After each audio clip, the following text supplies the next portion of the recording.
கூடாரத்தில் மறைத்து என்னை தமது கூடார மறைவில் ஒளித்து வைத்து என்னை கண்ணலையின் மேல் உயர்த்துவார்.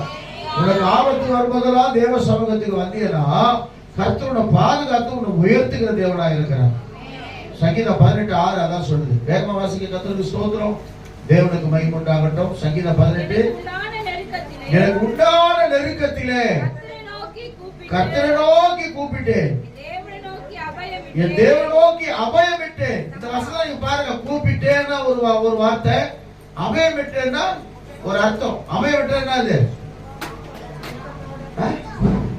கூப்பிட்டது வேற. கூப்பிடுறதுன்னா ஆண்டவரே அப்படின்னு கூப்பிடுறது. அபயம் விட்டேன்னா என்னமா, வழியே இல்ல ஆண்டவரே நான் காப்பாத்துற, நீ இல்லாம யாரும் நான் காப்பாத்தவே முடியாது. வெள்ளத்துல அடிச்சு போறவங்க எப்படி கத்துவாங்க?